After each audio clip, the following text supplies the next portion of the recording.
This is a Legion Battlecarrier. Specifically, this is a Legion that was part of the 14th Battlecarrier group, dispatched across the sector to quell any uprisings from the burgeoning colonies.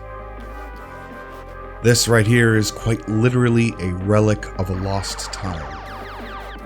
A rusted out hulk of a ship, suffering permanent internal damage, and built on technology older than some religions. A Titan trapped in its own armor. And now that it's mine, well, I'm downright giddy. Because it's one thing to have a big ship to play with, but resurrecting an ancient war machine of menace and destruction to obliterate anyone who stands in your way, well, that's just better. That's a space opera that writes itself. The best kind of story. The one with lots of explosions. And as you might expect, this thing is armed to the teeth. 4 flight hangars and 15 weapon mounts are built into its massive frame. A minimum of 700 people have to be stationed in it at all times, just to keep the lights on. And with the Legion variant I have here, 2 large Cyclone Reaper launchers make short work of pretty much anything in my way. There is no mercy. No ship gets out alive. If it costs me supplies to put this beast on the battlefield, someone else is going to pay for it.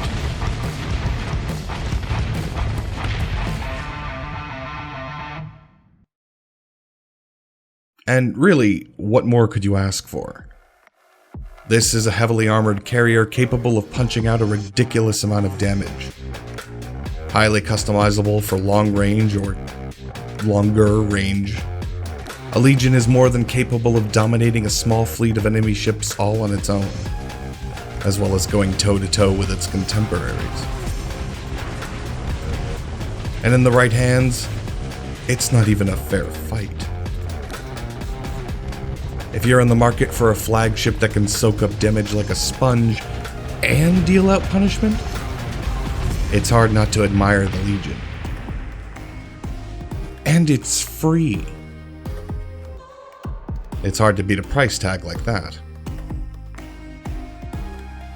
There are a few downsides, though. Once you get past the feeling of finding a capital class ship all for yourself, you might notice that it's not exactly the best looking thing. The pinkish flesh tone paint job isn't doing anybody any favors, but more that from the top down, it seems to resemble something you might run into in a risque Japanese anime.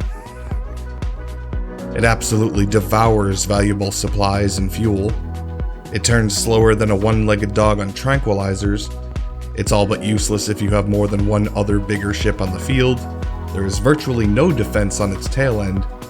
And while it is quite heavily armed, it's also not armed as well as any other capital class warship. And your AI pilots have a tendency to go full Leroy Jenkins with it if you're not paying attention. Where are you going, you idiot? If I'm being honest with myself, there's probably a very good reason why you find these ships beaten and abandoned around the sector. They're just not very good. This is, after all, an all-in-one fleet carrier, heavy weapons platform, and tank. It was designed to sit in a rebel system and project power against colonies that couldn't muster more than a few frigates to fight against it. It simply lacks the endurance to take on a larger fleet. And it's not specialized enough to be anything but the centerpiece of its own squadron. It's a bit like carrying around a grandfather clock to casually check the time. It's big and impressive and it has a history behind it, but it's also stupid. I'm just not willing to drag this thing halfway across the sector to go fight that one.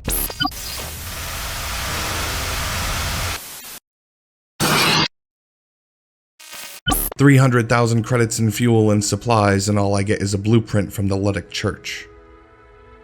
No thanks. I'm good. And if I'm at the point where money doesn't really mean anything anymore anyway, then I'm also at the point where I can have my factories build something much better to fight with.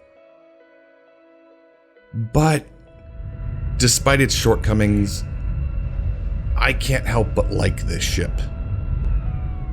Not for what it can actually do, but for what it represents. Like I said, it's a great story. And I can't help but be engrossed in it. I recovered a massive starship from a lost civilization and put it to work.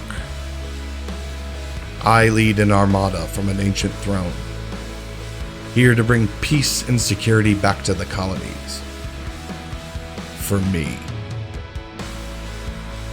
And it's just a bit sobering when you're staring down a planetary defense fleet and realize you might be a bit outgunned. This ship could be great if you could support it. And even better if you could use it when you have the ability to support it. So ultimately you come to the conclusion that you realize you should have had when you found this towering ancient artifact of war. It doesn't belong on the battlefield. It belongs in a museum. Wait, don't click off just yet. You should know that this one ship review doesn't really do this game justice. I highly recommend Seth's review that I've linked down below for more of an idea of what you're getting into, as well as a link to Fractal Softworks itself if you'd like to pick it up.